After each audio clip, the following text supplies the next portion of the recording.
Dhaka university এই সলিমুল্লাহ হলে একটা রুমে এক ব্যবসায়ীকে রাতভর আটকে রেখে নির্যাতনের অভিযোগ উঠছে ঢাকা বিশ্ববিদ্যালয়ের ছাত্র দলের একাংশ এবং ঢাকা কলেজ ছাত্র দলের সিন্ডিকেটের বিরুদ্ধে। অভিযোগ হচ্ছে ঈদ উপলক্ষে পলাশী মোড়ে অস্থায়ী গরু ছাগলের বাজার থেকে চান্দা আদায়ের অংশ হিসেবে ওই ব্যবসায়ীর কাছ থেকে 1 লক্ষ টাকা দাবি করা হয়েছিল মাত্র আর কি। বিশ্ববিদ্যালয় প্রশাসনের পক্ষ থেকে জানানো হয়েছে আমার দেশকে যে প্রাথমিক জিজ্ঞাসাবাদে অভিযুক্তরা চাঁদার দাবিতে ব্যবসায়ীকে আটকে রাখার কথা স্বীকার করেছে। তো এইটা আমি আমার ফেসবুকে পোস্টাইছিলাম, লিখেছিলাম এ বিষয়ে আমি পত্রিকার প্রতিবেদনের তথ্য উল্লেখ করলাম, বাকিটা আপনারা কমেন্ট বক্সে জানাইতে পারেন। বিএনপিওয়ালারা আমার উপরে ঝাঁপে পড়িছে, যেমন ঝাঁপে পড়ে বেশ কিছুদিন থেকে ঝাঁপে পড়িচ্ছে দেখিচ্ছেন না। তো তুই আমার দেশে যায় ধরার নরম মাটি পাইছে তো বিড়াল হাগে আর কি, শক্ত মাটির বিড়াল হাগে না। আমার দেশ শক্ত মাটি পিনাকি নরম মাটি, এটি এসে ঝাঁপে পড়িছে। এটা হইতেছে BNP double fascist hobby we. Awami লীগের ফ্যাসিবাদ কি দেখেছেন, হাসিনা স্কোয়ার হবি উই। তো একজন বিএনপি মজার কমেন্ট করেছে, সেটা নেই আজকের এপিসোড। আজকে মুরব্বীরা আমাকে না ক্ষমা করিবেন, কারণ আমি এমন একটা কমেন্ট পাইছি ফেসবুকে বিএনপি করা এক ভাইয়ের কাছ থেকে, উত্তরে না দাওয়াই লাগে। তো বিষয়টা সরমের, তাই মুরব্বীদের কাছ থেকে আগে এনা ম্যাপ চাই নিতেছি। উনি লিখতেছেন জামাতি লেসপেন্সার পিনাকি ভট্টাচার্য, মানে সে বলতে চাইতেছে আমি জামাতের চাটুকার আজ্ঞাবাহী। যাই হোক, সে কইতেছে বিএনপি পাদ মারলে ঢোল তবলা নিয়ে লাগেন, আর জামাত হাইকে প্যান্ট নষ্ট করলেও আমার নাকি কথা ফোটে না। কাহিনী কি? গুরুতর অভিযোগ। আসেন এই অভিযোগের জবাবটা একটু দেই। আর এটাও বিএনপি না বুঝে নেওয়া দরকার যে আমার লগে পাঙ্গা লড়তে আসলে ক্যাঙ্কা করে জয় বাংলা করে দিব। হ্যাঁ, এটা দেখে দিলাম আর কি। আসেন শুরু করি। বিএনপি লায়ক হয়েছে, ক্ষমতার যাবে, তো তার পাদ নিয়ে আমার তো সমস্যা থাকবেই। বিএনপি পাদলে আমি কেন বেদ্য বাজাই? হ্যাঁ জানেন, কারণ বিএনপির পাদে গন্ধ আছে, শব্দ নাই। তাই শব্দের অভাব পূরণ করার জন্য ঢোল তবলা বাজানো লাগে, শিল্পকে পূর্ণ করতে হয়। এডিটর সাহেব ঢোল তবলা বাজান। মোবাইলের রিঙ্গারের শব্দ না শোনার জন্য আপনি সাইলেন্ট মোড ইউজ করতে পারেন। পিস্তলের গুলির শব্দ ঢাকার জন্য আপনি সাইলেন্সার ইউজ করতে পারেন। কিন্তু আমার বিস্ময়, বিএনপি তার ফিট করেছে যেমন সাইলেন্ট মোডে পাদ মারতে পারে। আমি অবাক হই কেন মির্জা ফখরুলের প্রিয় প্রথম আলো রিপোর্ট করে না দেশে আজও চলছে নিঃশব্দ পাদের রাজনীতি, অথবা বিএনপির প্রিয় ডেইলি স্টার হেডলাইন দিতেছে না whispers of wind, BNP's politics of silent fart. পাদের শব্দ আর গন্ধ উভয় থাকতে হয়। গন্ধ বা শব্দ ছাড়া পাদ পরিপূর্ণ পাদের মর্যাদা পাইতে পারে না। ধরেন পাদে যদি গন্ধ না থাকে, তাহলে তো আপনি গায়ে উঠবেন পাদে গন্ধ নেই, এ তো ভাবতেও পারি না। আল্লাহর দুনিয়ায় কি কুদরত, দেখেন পাদের শব্দের সাথে গন্ধ দিচ্ছেন। ধরেন পাদে শুধু গন্ধ আছে, শব্দ নাই, আপনি বুঝতে পারবেন কে পাদিচ্ছে না? পারবেন না। আপনার থার্মাল স্ক্যানার বসানো লাগবে, মেলার টাকা খরচা করে কে পাদিছে এটা বের করার লাগে। এই যে ইনকা কইরা বুঝছাও, কেউ পাদবে আর আপনি স্ক্রিনে দেখবেন কে পাদিছে। শব্দ আর গন্ধ মিলে পাদের ফুল প্যাকেজ। তো বিএনপি তো ক্ষমতার যাবে, হাফ প্যাকেজ নিয়ে আসলে চলবে? পাবলিকে বলবে আপনি নকল পাদের নকল সরকার। অথর্ব জনগণ গান গাইবে বিএনপির প্রিয় রবীন্দ্রনাথ ঠাকুরের সুরে, ওরা পাদিতে জানে না দয়াময়। জামাত ক্ষমতা যাওয়ার মতো লায়ক হোক দেখমুনি, এখন জামাতের পিছে দেওয়ার মতো টাইম আমার নাই। ওরা লেদা বাচ্চা, নিজের পাদের শব্দে নিজেই ডরায়। 1971 একবার পাদি ছিল, সেই ডরে এখনো চমকায় চমকায় ওঠে। ওরা এখনো বুঝতে পারে না এটাই উৎকৃষ্ট সময় 71-এর ব্যাপারে জাতির সামনে একটা স্পষ্ট বক্তব্য হাজির করা। তাই ওরা এখনো বিএনপির ওই ভাইয়ের কথা মতো জামাত হাইগা প্যান্ট নষ্ট করে। লেদা বাচ্চা তো, তাই লেদা বাচ্চা জামাতের লগে দামরা পোলা বিএনপির তুলনা করছেন। আপনারা মনে করছেন যে আমি হুদাই পাদ নিয়ে এপিসোড বানাইছি। আমি এপিসোড বানাই রাজনীতির বিষয় নিয়ে, সিরিয়াস বিষয় নিয়ে, তাই বলে শেষ পর্যন্ত পাদ নিয়ে এপিসোড? জি না, পাদ একটা রাজনৈতিক বিষয়। যেমন ধরেন বিএনপি ক্ষমতাতে আসলে সে পাদ প্রদীপের সামনে এসে দাঁড়াইবে, ক্ষমতার পাদ পিছে বিএনপির অভিষেক ঘটবে। পাদ শুধু রাজনীতি না, এটা একটা গুরুত্বপূর্ণ ক্ষমতা প্রশ্ন। কে কার চাইতে ক্ষমতাবান এটা বোঝার মাপকাঠি হইতেছে পাদ। শুনিছেন না বড় কর্তার পাদে গন্ধ নাই? তার মানে আপনার পাদে কত মানুষ গন্ধ পাইতেছে না, তত মানুষ আপনার ক্ষমতা বলয়ের অধীন। এটাই আপনার স্ফিয়ার অফ ইনফ্লুয়েন্স। আমি শেক্সপিয়ার হইলে লিখতাম a king's fart hath no scent only thunder. রাজার পাদে গন্ধ নাই, আছে শুধু গর্জন। ভোট আপনি ভয় দেখায় নিতে পারবেন, জাল ভোট দিতে পারবেন, ইঞ্জিনিয়ারিং করতে পারবেন, কিন্তু আপনারে বড় কর্তা ভাইবে আপনার পাদের দুর্গন্ধ সহ্য করার জন্য নিরেট ভালোবাসার আনুগত্য ছাড়া সম্ভব না। তাই পলিটিক্যাল ম্যান্ডেট নেওয়ার এটা খুব solid strong out of the box idea হইতে পারে কর্তার পাদের গন্ধ সহ্য করার মতো আনুগত্য। এইটারে সরকার গঠনের পদ্ধতি হিসেবে বিবেচনা করা যাইতে পারে। আশা করি প্রফেসর ইউনূসের ঐক্যমত কমিশন এই বিষয়টা নিয়ে ভাববেন। পলিটিক্যাল পার্টিগুলো কে কত দুর্গন্ধযুক্ত পাদের গন্ধ জনগণকে খাওয়াইতে পারে, এটাই তো আসলে ভোট। শেক্সপিয়ার হইলে লিখতেন, to fart or not to fart, that is the question. Awami লীগকে নকল করাই যখন বিএনপির রাজনীতি হয়ে গেছে, আওয়ামী লীগের ধার করা অসাম্প্রদায়িকতা, মুক্তিযুদ্ধের চেতনা, জামাত শিবির রাজাকার, 1971 ছাড়া বিএনপির যেমন চলেই না, হাসিনার স্মার্ট বাংলাদেশের মতো করে স্মার্ট পাদের কর্মসূচি ঘোষণা করতে পারে বিএনপি। ওরা কবে আমাদের পাদে গন্ধ কম, শব্দ কম এবং স্বল্পস্থায়ী স্মার্ট। তখন মির্জা ফখরুল এসে বলবে, দেখেন আমাদের পাদ হাইব্রিড না, আমরা আদর্শবাদী পাদ মারি, এটা বায়োডিগ্রেডেবল, জনগণেরও সহ্য হয়, মিডিয়াও রিপোর্ট করে না। আমি যখন মেডিকেল কলেজে পড়ি তখন ছাত্র দলের ছেলেরা মিছিলের স্লোগান দিত, খতম করো বিদেশিবাদ, কায়েম করো জাতীয়তাবাদ। ওদের কে বুঝাবে জাতীয়তাবাদ, গণতন্ত্র এসব ধারণা বিদেশি, কোনোটাই দেশি না। ওরা যদি কইতো পাদীয়তাবাদ, এটা খাঁটি দেশি হইতো।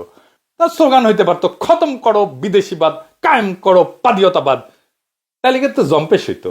বাংলাদেশের রাজনীতি কিন্তু মঞ্চ নাটকের মতো। ধরেন একটা মঞ্চ নাটক ভাবেন, একদিকে আওয়ামী লীগ পাদ ও প্রদীপের আলো থেকে দূরে সরে গেল, আর বিএনপি আসীন হইল ক্ষমতার পাদ।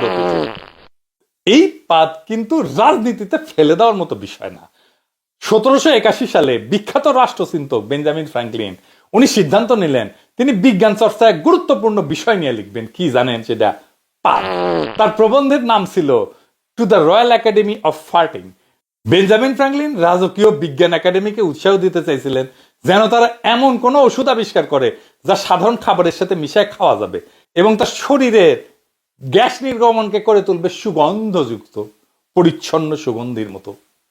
অর্থাৎ এই মহান রাষ্ট্রনায়ক, লেখক, বিজ্ঞানী, আবিষ্কারক চাইছিলেন এমন একটা চিকিৎসা পদ্ধতি তৈরি হোক যাতে পাদেরও সুগন্ধ।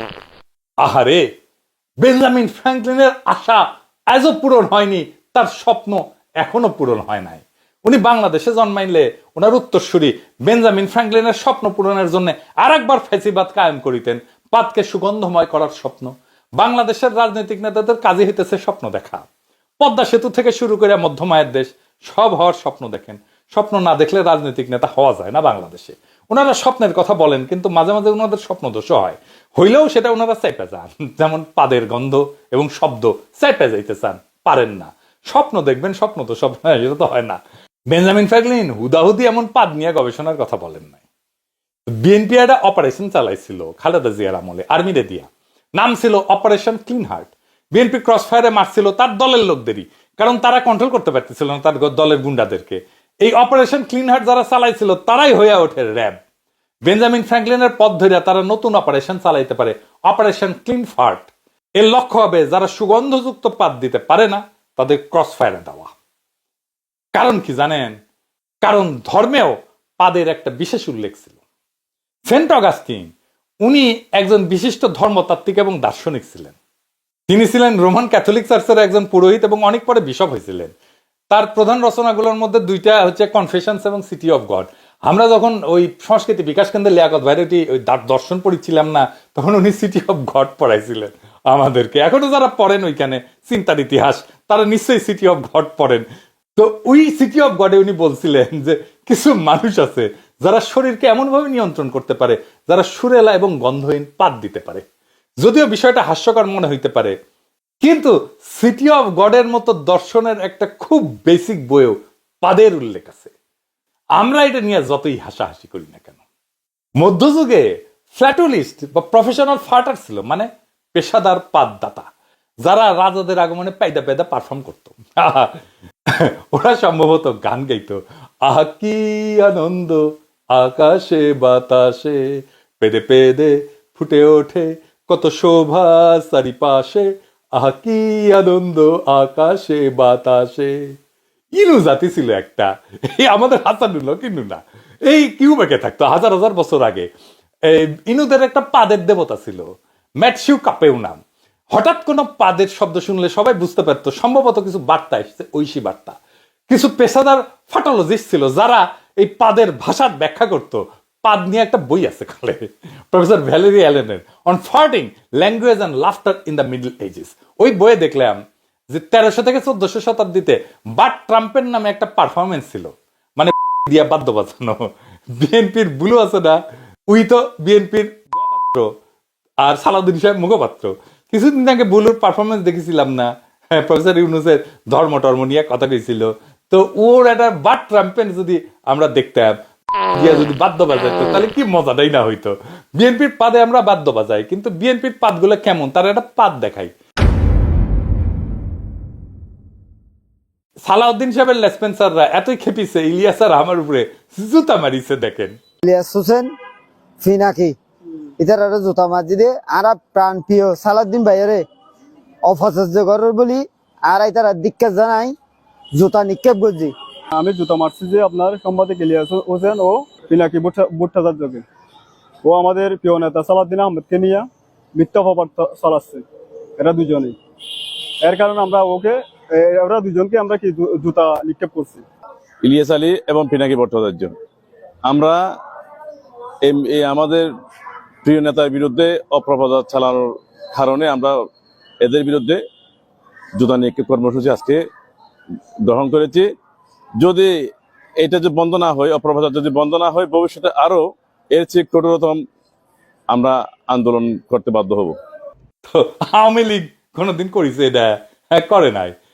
কারা বাংলাদেশের রাষ্ট্র ক্ষমতা আসতে চাই দেখেন, জান কালা কালা আওয়ামী লীগ কি করেছে, ওরা বিএনপি তামা তামা কইরা দিবে আপনার জান করলে। হ্যাঁ, স্যাম্পল তো দেখিলেন।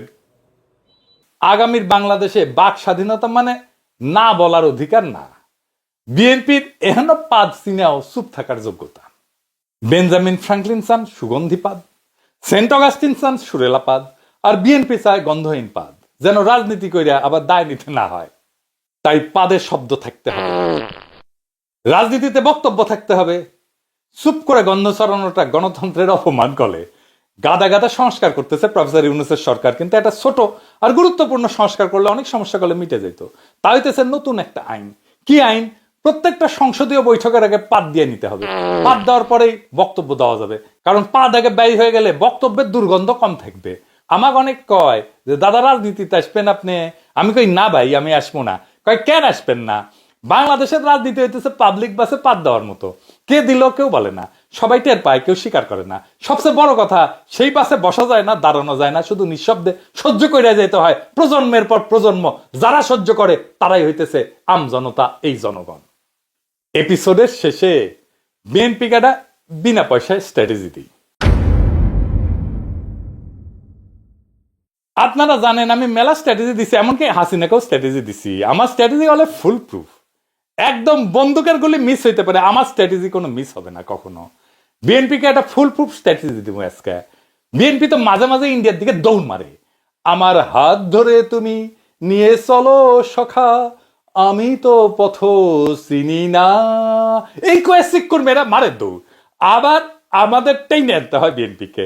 আমাদের আশঙ্কা ইন্ডিয়া আবার বিএনপির সাথে সেই সিস্টেম করে ফেলবে, আবার বিএনপি মারিবে দৌড়, যা সে আওয়ামী লীগের সাথে করেছিল, মানে ওয়াকারের সাথে করেছিল ইন্ডিয়া। কিন্তু আমার স্ট্র্যাটেজি ফলো করলে ইন্ডিয়ার সাথে, বিশেষ করে মোদী সরকারের সাথে ভালো সম্পর্ক হবে বিএনপির। বিএনপির সাথে ইন্ডিয়ার সম্পর্ক হবে, এতে আমাদের কোনো সমস্যা নাই। সমস্যা হইতেছে বাংলাদেশের রাজনৈতিক অর্থনৈতিক ক্ষতি হবে কিনা। সেই জন্যে আমার স্ট্র্যাটেজি ফলো করলে ইন্ডিয়ার সাথে, বিশেষ করে মোদী সরকারের সাথে বিএনপির সম্পর্ক ভালো হবে, কিন্তু বাংলাদেশকে কোনো রাজনৈতিক বা অর্থনৈতিক ছাড় দিতে হবে না। কি সেটা? বিএনপিকে একটা আইন পাশ করতে হবে, হাইগা না সুসলেও পাইদা গঙ্গা জল। শুধু মোদি খেয়াল, মোদির বাপ আইসা ওই সরকারকে সাপোর্ট করবি। বিএনপি কি এই গঙ্গা জলের স্ট্র্যাটেজি এবার নিবে?